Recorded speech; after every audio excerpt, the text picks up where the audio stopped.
Hello, everyone. My name is Katarina Wabrek. I am a founder at LTN, and with me is Victoria Ertl Garcia. She is a founder of Vici Coaching. Yes. So hi, everyone.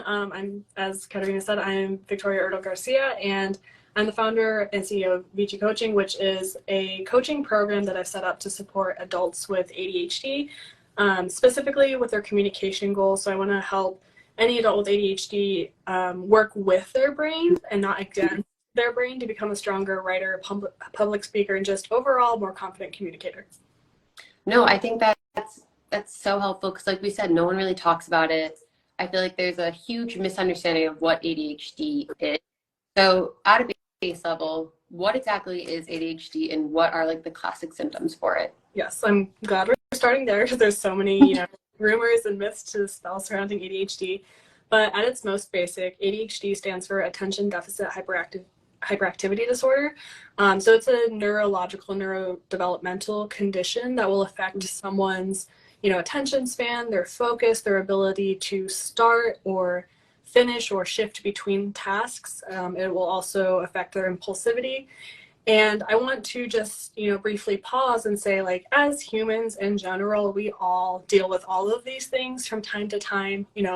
We all make impulsive decisions on occasion. We all daydream and, forget to do something, right? But the thing that kind of sets ADHD apart is that it's something that happens so consistently that it will affect someone's everyday living. Now, I'm not saying like all of these symptoms will affect you all the time, but there will definitely be enough of them present often enough that it's, something that you need to go get diagnosed for or receive some sort of help with. Mm-hmm. So the three major categories of ADHD are the hyperactive type. So I think this is the type that people are most aware of. Then there's the inattentive type. So this used to be called ADD, but sort of language is no longer used. It's just ADHD, inattentive type. And then we have the combined type, which, as no surprise, is just a combination of hyperactivity and inattentiveness.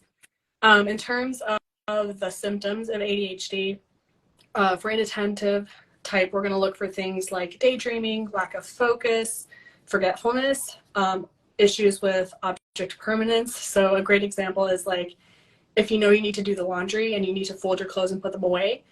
If your laundry basket is not right there in front of you for you to see, you're probably going to forget it's there. And then that often leads to a lot of unintentional procrastination because you just keep forgetting the laundry even exists.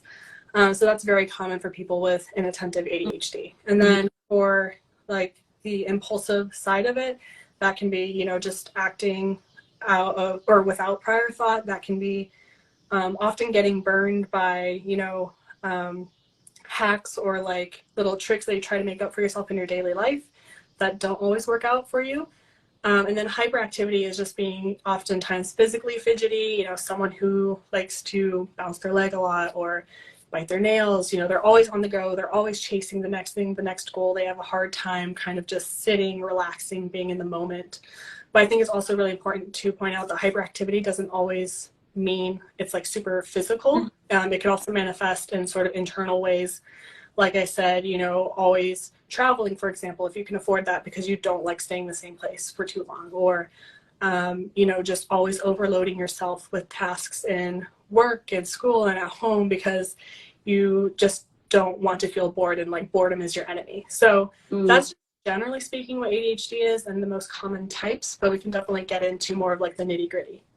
Yeah, I feel like if you were to talk to anyone, it's such a common terminology that I feel like everyone's like, oh, I have ADHD, but people say that without necessarily being diagnosed. But it's interesting because a lot of my Latin friends say it much at all.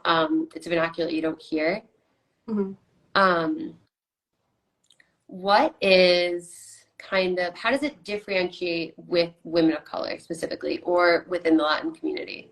Yeah, so that's a really great question. So honestly, the symptoms themselves, so whether you have trouble paying attention or you are very forgetful, things like that, that's going to be something that doctors, psychologists are going to look at across the board, regardless of your, demographic qualities, like if you're a man or a woman or if you're white or a person of color, they're going to look for these signs for everyone. But the way that it can differ based off of who you are as a person is in how these symptoms present themselves, because of the way that we're socialized. So it can be really, important to have doctors who are culturally competent, who know of what to look for, so that we can make sure that everyone who needs to get diagnosed actually does get diagnosed. So an example I have of this is actually the very first person I ever met in my entire life who had ADHD was a boy in my second grade class. He actually joined my class at the very end of the school year, like 2 weeks before we were about to get out of school. And I remember before he joined the class, my teacher, was kind of explaining ADHD to us in a way that like 7-year-olds would understand. And she was like, he might be very fidgety. He might like get out of his chair sometimes. Like, it's okay. It's just how he is. And so I remember like one time he got in trouble for getting out of his chair when he shouldn't have, and, going to stare out the window. And then another time he got in trouble for drawing on the shirt of one of his classmates, because he's like invading their personal space. And I remember like at 7 years old being like, wow, like he's really acting out, blah, blah, blah, not knowing the entire time that I had the same condition as him. And that's because my forms of hyperactivity, of inattentiveness, all of those things just weren't being picked up on. Like, I had socialized, to be a good girl, to be quiet, to really control my body, like hold myself in and not, physically burst out, things like that. And so teachers never picked up on me fidgeting at my desk. They never noticed that I was daydreaming, things like that. So I think that just kind of highlights how, even if that guy in my class and I have the same symptoms overall, the way that they're presented and interpreted by people can be very different.